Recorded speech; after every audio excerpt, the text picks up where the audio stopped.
Halo semuanya, salam sejahtera bagi kita semua. Semoga kita semua selalu dalam lindungan Allah Subhanahu wa Ta'ala. Di video kali ini, saya akan menyampaikan sebuah impian atau sebuah keinginan saya di masa depan tentang sains dan teknologi. Sebagai mahasiswa baru, tentu saja ada banyak hal yang perlu disiapkan sebelum memasuki bangku kuliah. Beberapa di antaranya yaitu kesiapan tekad dan mental. Mengingat kuliah sangatlah berbeda dengan sekolah. Hal yang menarik yaitu ketika mengingat kembali ekspektasi ketika kita masih di kelas 12 SMA atau SMK. Tentang bagaimana rasanya menjadi seorang mahasiswa di fakultas pilihan dan universitas impian. Tidak sedikit di antara para maba yang sudah memiliki bayangan tentang kehidupan kuliah. Dulu mungkin kita berangan-angan kehidupan perkuliahan sangatlah menyenangkan. Namun, ada kala kita harus rela tidak tidur untuk mengejar deadline-nya. Tidak hanya itu, kita juga harus siap berinteraksi dengan berbagai macam orang di luar sana. Wah, ribet banget kayaknya ya. Oke, skip. Perkenalkan, nama saya Nilufar Azmi dari Prodi Kimia Fakultas Sains dan Teknologi.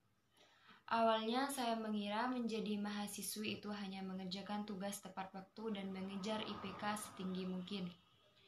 Tapi tidak hanya itu, kita dituntut untuk menjadi dewasa, mandiri, dan berani. Ya, tentu saja berani. Berani bertindak, berani mengambil keputusan untuk kebenaran, dan berani mengambil resiko untuk kedepannya. Sesuai dengan nama jurusan saya yaitu Kimia, Fakultas Sains dan Teknologi. Apa sih yang kalian ketahui tentang sains dan teknologi? Kata-kata sains dan teknologi dapat sering digunakan dan dipertukarkan. Namun, untuk membuat perbedaan pertama, tujuan sains adalah untuk mencari ilmu dengan sendirinya. Sedangkan tujuan teknologi adalah menciptakan produk baru yang memecahkan masalah dan meningkatkan kehidupan manusia.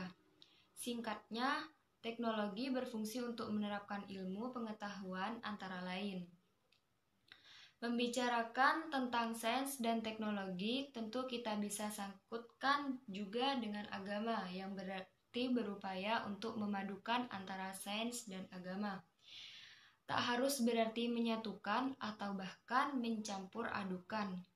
Karena identitas atau watak dari masing-masing ketua entitas itu tak mesti hilang dan harus tetap dipertahankan.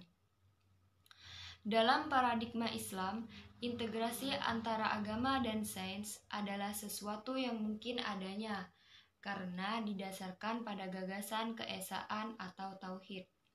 Sudah saatnya sains dan agama harus menghadirkan kesadaran yang muncul lewat pandangan-pandangan yang lebih harmonis, holistik, dan komprehensif. Pendidikan merupakan salah satu medium terbaik untuk tujuan tersebut. Dengan integrasi sains dan teknologi berimplikasi pada pendidikan Islam antara lain. Pertama, berimplikasi dalam hal kurikulum, mengantarkan peserta didik agar memiliki hasrat dan kemampuan untuk melakukan penelitian atau riset pada bidang-bidang sains untuk kemudian menemukan titik sambungnya dengan realitas objektif yang terjadi pada wilayah keagamaan.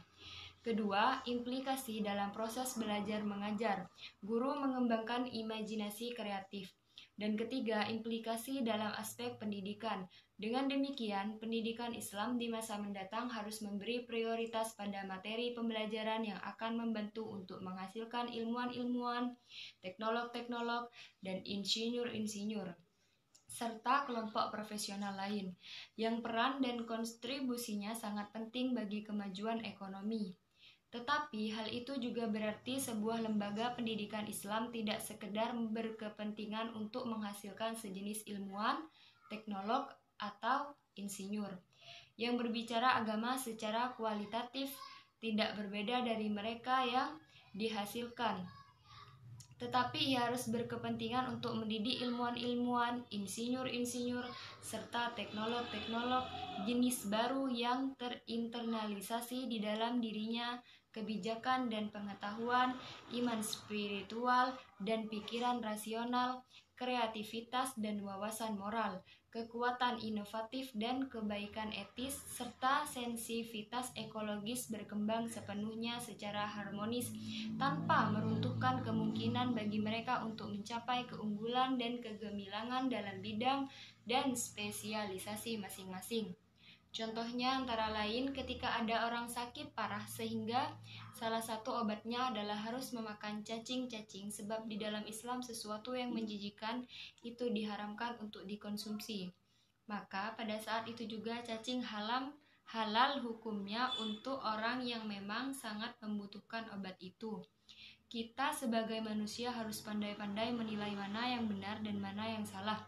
Jangan hanya berpatokan kepada satu saja. Kita harus menelusuri akar permasalahannya di mana.